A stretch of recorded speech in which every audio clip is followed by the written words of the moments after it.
globally around the world, what I'm going to talk about. No one hardly can, very few people see it. No one's looking for it. It happens so quickly. The human eye just can't see it. And it's the biggest problem out there. And I'll probably have to talk about it in detail because it's very, very confusing. But if you can put this in your toolbox, it could be one of the most powerful things that you've ever maybe experienced or learned in teaching tennis regarding the serve. The timing of the leg drive and the racket entry. Forget the grip for a second and bending and all these other things that go into the serve.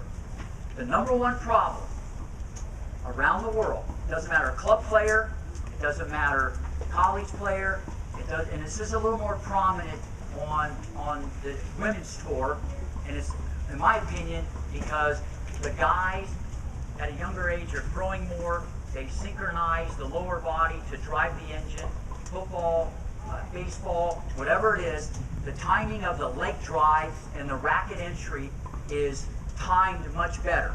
Now there's a lot of females out there that serve, that their serve is biomechanically pretty correct. But I'll go out on a limb and say it's well into the 90% that most of them are all incorrect. Almost all of them on the second serve are way off. Let me explain. This is key. When you're hitting the serve, we've all been taught, you want to relax, you want to be smooth, you want a continuous motion, all that stuff. Forget about that for a second. That's not what I'm going to talk about. What I'm going to talk about is when should the racket enter this area? And if you're not looking for it, well, first you got to be aware of it. Then once you're aware of it, then you got to look at it. Then you got to really see it because they might be in there 20%, 30%. Some people are in there way over here before the legs drive. Let me explain, because I know a lot of people are confused. So let's just say I go into my serve. I'm going to do, and I'll talk a little bit about some of the key things on the serve in general. You go to serve the ball, the tossing and the bending and the tilting. There's going to be a toss, a bend, and a tilt. And in general, probably the most optimal way to do it should be at the same time. Instead of going, ooh, ah, ooh. Okay, instead of having a shake and a bake and whatever, you want to try to toss, bend, and tilt at the same time. A guy named Federer does that, he's pretty good, okay? So toss, bend, and tilt at the same time. So that's just something right off the top that everybody should remember. If you can toss, bend, and tilt at the same time, you're going to be more rhythmic. The position of the elbow. The elbow should always be shoulder, shoulder, elbow. It should always be, you can draw a straight line, don't even need to look. There's a straight line through my shoulder, shoulder, elbow, every time. It's almost going to be like a seesaw or a teeter-totter. I change this, but I don't change the angle. This angle is a constant. One of the biggest things, there was one kid, his elbow was 3 inches too low. We had him serve from this position. The next serve, he hit it 12 miles faster because you can get over the top quicker. I'll get into that in a second. But that's not what we're here to talk about. What I'm here to talk about is how this should be timed. Now, I toss, bend, and tilt, shoulder, shoulder, elbow. Here's what happens.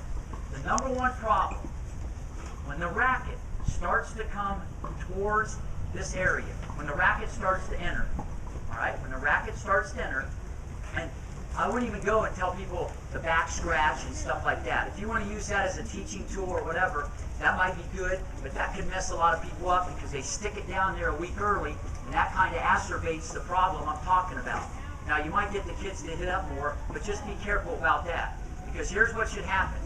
The minute the racket starts to go, you're up in this position at 90 degrees. The minute the racket starts to come towards the ear, and that's the entry point, it's towards your ear. You don't want to do what we call externally rotate and go that way.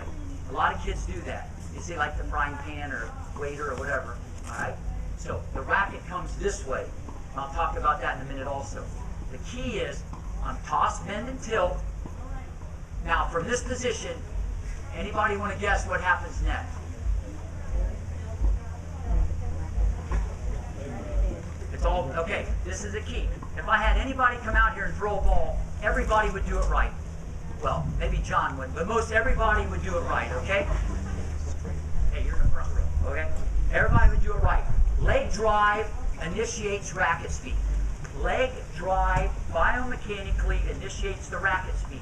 There's a timing that has to occur. Here's what happened. Unfortunately, you see it, people throw a football, a baseball, any type of throwing, it doesn't get that messed up. In tennis, unfortunately, you have a racket in your hand. Your arm is now twice as long. That's just the deal. So, because you're taught to be smooth and you're taught to be relaxed, you go back, this gets in there 10, 20, 30, 40, 50, I mean, some people are here. It might be continuous. And then they start their leg drive. It's like me starting my leg drive when the racket's here. You start the leg drive, watch. See how this is dynamic. Look, this is dynamic, okay? That's dynamic. Now watch this, same thing. It's dynamic. The leg drive initiates the racket as it comes in. So what we found out, and this is huge, so many people serve, it just went off the charts just by this. But you got, this is the only thing I look for. I don't talk about the ball toss unless they're tossing it like in a tree or something. I don't even get into that. This is the #1 culprit. Even if they start their leg drive here, I don't know how much power they're losing. Ask Brian if he could ever measure that. It's huge. They start the leg drive too soon. Now, the great Venus, as people say, you know, she has great serve, whatever, whatever. Not true whatsoever. Serena does. The timing of it is almost spot on, even though on her second serve she's in too soon. Here's V, all right? She does her thing. Forget all the other things. Her racket is right there. Forget even in here. She's not only in too soon, she's on this side of her body. And then she drives her legs. And being 6'1", 160, this is why you see this come out at the end.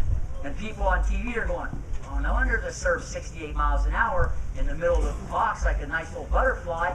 Her head went this way, her leg went that way, her hip went that way. If you got that much linkage and you're that athletic as Venus is, and you drive as hard as you can from here, you're going to go in that direction. Try it when you go home. You got insurance. Okay, so from this position, and what I'm saying is, she probably could have hit 140 on her first serve. I'm serious, because you can't, you know, you got a body like that. That's a gift. And her second serve could have been 105, 110. It says second serve's in the 60-mile-an-hour range. What's going on? Something's the matter. It's all timing. The timing is so discombobulated, it's out of control. So, as the racket starts to enter, watch, as the racket starts to enter, the legs drive the racket. As the racket starts to enter the back, the legs drive first. What we see people leak. They leak in 5, 10, 15, 20, 30. We see them leak in there all the time. Here's the problem. You can still get it in. You can still hit it 100 some miles an hour. You can get away with it. But the bottom line is, what did you leave off the table? What could you have had during your career if you'd have had more optimal mechanics? And this is a hard one to see because we're looking at someone and they're all smooth and relaxed. Perfect example. Tell me which one you think is a better serve. Player A, okay? Player B.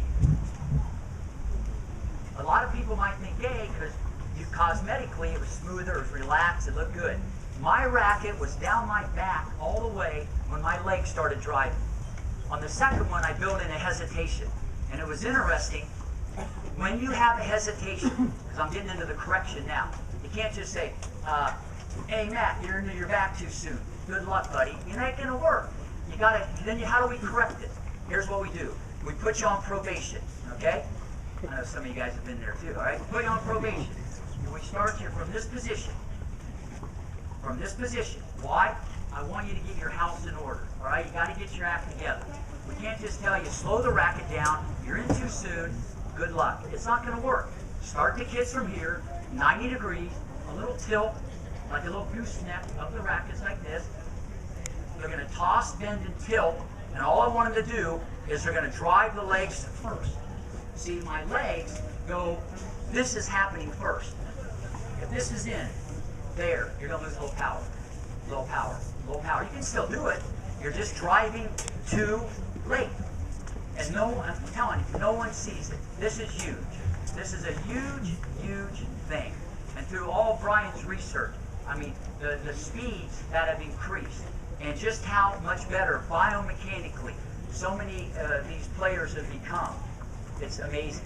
I was at the USTA and there was 12 girls serving, and I was with all the coaches, and I just asked, they're all firing, they're all 14 and under, and I asked the coach, I said, tell me who you think has the best